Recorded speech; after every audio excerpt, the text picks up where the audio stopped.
Hello guys, welcome back to Mystic research and analysis wing. तो last 2 week से we were focusing on gold. हम लोग gold के prices के ऊपर फोकस कर रहे थे because in a month more than 10% it rose up. 10% gold का ऊपर जाना मतलब if you go in history, अगर आप हिस्टोरिकल चार्ट्स देखो गोल्ड के और हिस्टोरिकल स्टोरीज अगर आप गोल्ड की समझो, तो गोल्ड सबको पता है कि ये प्रीशियस मेटल है और प्रीशियस मेटल होने के बाद सबसे सेफ इंस्ट्रूमेंट है। तो जब गोल्ड में इस तरीके की जब कभी भी बुलिशनेस ये तेज़ी आती है, तो you have to think about something is going to happen.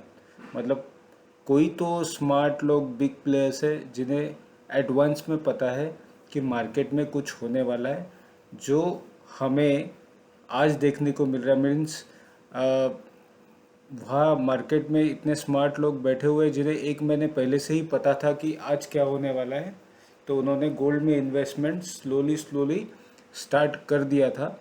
And they now are taking out money from equity stock market. इसका मतलब ये नहीं कि बहुत बड़ा क्रैश आने वाला है, but it is something to get alert about. Gold कभी भी अगर बुलिश होता है, नॉर्मली जो चलता है that is okay, but when you see gold is rising up continuously 8% 10%, it means something is going to happen international, on international level. तो ये समझना बहुत ज़्यादा ज़रूरी है। इसीलिए हम हमारे कॉन्टेक्स्ट में जितने भी लोग थे, 2 वीक से इसी चीज़ को लेके बात कर रहे थे कि why gold is shining, why gold is going up. We were discussing about it. अब काफ़ी दिनों बाद हमें देखने को मिला है कि गोल्ड में ये यहाँ पर प्रॉफिट बुकिंग आई और काफ़ी अच्छी प्रॉफिट बुकिंग हमें देखने को मिली है इंट्राडे लेवल पे।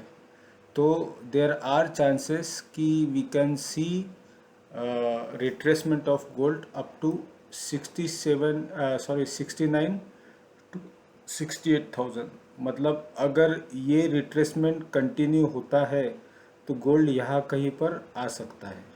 इसके काफ़ी चांसेस है because it rose up from 62,000 to 70,000 plus. Almost 10,000 का मूव ये एक महीने से 40 दिन के अंदर गोल्ड ने दिया हुआ है। तो हाई चांसेस है ये इतनी बड़ी कैंडल जो फॉर्म हुई है, ये इंडिकेट कर रही है कि अभी यहाँ पर शायद प्रॉफिट बुकिंग आए। तो अगर कल, मतलब on Monday, if it is continue, अगर ये फॉल कंटिन्यू रहा तो ये आपको 69,000 टू 68,000 के आसपास डेफिनेटली लेके आएगा। ठीक है, ये हो गया गोल्ड की बात। Now what is about Nifty and Nifty bank. So Nifty के सारे लेवल्स आपके सामने हैं। Everything is working properly. Okay, अब जो निफ्टी का फर्स्ट टारगेट नज़र आ रहा है, because you know we are having conflict between Israel and Iran. तो अभी भी हाई अलर्ट पे चीज़ें हैं, कभी भी कुछ भी हो सकता है। तो इसका इम्पैक्ट ग्लोबल मार्केट पे होते हुए नज़र आ रहा है। So we are part of the global market, so थोड़ा बहुत करेक्शन यहाँ पे हमें देखने को मिल सकता है। तो कल वैसे तो आपको पता है कि मार्केट गैप डाउन होने वाला है। हमारी पोजीशन भी है शॉर्ट की पोजीशन, पी में हमने एंट्री की है 48,900। तो जो फर्स्ट लेवल निकल के आ रहा है निफ्टी का, इट कैन बी 22,300। अगर 22,300 से बाउंस बैक होता है तो ठीक है, वरना we may see 22,000 levels are coming in market. But उससे नीचे जाना फ़िलहाल तो मुझे पॉसिबल नहीं लग रहा है। अगर ये फॉल कंटिन्यू रहा तो 22,300 का एक लेवल है, उसके बाद 22,000 के आसपास मार्केट आके रुक सकता है और वहाँ से रिवर्सल ले सकता है। तो ये हो गया निफ्टी, राइट। अब बैंक निफ्टी में क्या लेवल्स निकल के आ रहे, तो बैंक निफ्टी में वीकनेस थोड़ी ज़्यादा है निफ्टी से।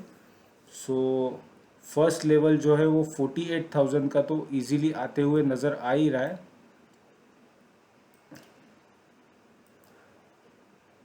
ये लेवल तो आते हुए नज़र आ ही रहा है, बट अगर ये लेवल ब्रेक होता है,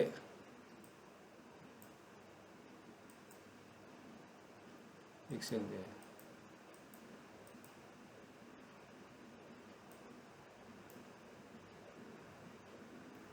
अगर ये लेवल ब्रेक होता है तो जो सेकंड लेवल है वो 47,500 का आना लगभग लगभग तय है।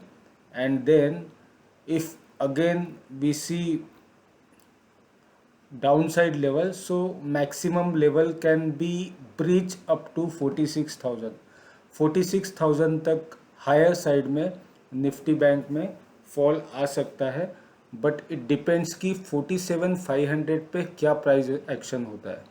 चांसेस तो है कि 47,500 हमें मंडे मतलब कल या परसों आते हुए नज़र आने के पूरे पूरे चांसेस है। अगर उससे ज़्यादा फॉल होती है तो सीधा मार्केट आपको 46,000 पे आते हुए नज़र आ सकता है। अब यहाँ से रिवर्सल के पूरे चांसेस हैं। आई एम नॉट सीइंग कि इसके नीचे मार्केट जाएगा। मार्केट डेफिनेटली यहाँ कहीं आके रिट्रेस करेगा और अपसाइड जाने का सोचेगा, और फिर उसके बाद चाहे कुछ समय टाइम स्पेंड करेगा। लाइफ टाइम हाई की ओर जाने के लिए मार्केट को अभी समय लगेगा, because until and unless we get any satisfactory news from war zone से जब तक हमको कोई satisfactory न्यूज़ नहीं आती है, और ये जो गोल्ड का अपसाइड मूव है ये रुकता नहीं है, इसमें प्रॉफिट बुकिंग नहीं आती है, तब तक कोई चांसेस नहीं है कि मार्केट में फिर से हम लोग लाइफ टाइम हाई पे बहुत जल्दी पहुंच पाए। After the election definitely we can see up move for some time, but right now the situation is as per war zone। so this is the technical reasons कि market में आगे क्या हो सकता है। एंड कभी भी अगर आपको समझना है मार्केट को डीपली, तो ये चीज़ ज़रूर ध्यान में रखना कि गोल्ड में कंटिन्यूस अप मूव आने का मतलब something is going to happen in nearer term. 1 या 2 महीने में या 3 महीने में कुछ ऐसा होने वाला है जो स्मार्ट पीपल है, जो बिग प्लेयर्स है, उन्हें पता होता है, और रिटेलर्स तब देखते हैं जब वो एक्चुअली होता है। तो होने के पहले if you want to be winner you have to be deeply study. आपको डीपली स्टडी करना ज़रूरी है कि मार्केट में कल क्या होने वाला है, क्या हो रहा है, that is not important, what can happen that is what which is very very important. So you have to study, you have to think in all prospects। As we are observing gold में unwanted move आ रहा है, we are seeing investment is happening in pharma sector, FMCG sector. तो FMCG sector, pharma sector और gold में investment का मतलब ये सेफ इंस्ट्रूमेंट है, सेफ सेक्टर्स है, इसीलिए इसमें इन्वेस्टमेंट होता है इक्विटी से निकल के। तो ऐसे सिचुएशन में we should expect something is going to happen very very big. Okay, so I hope you understood and you like the video. Please like and subscribe, and you can share with your friends and your relatives. Thank you so much.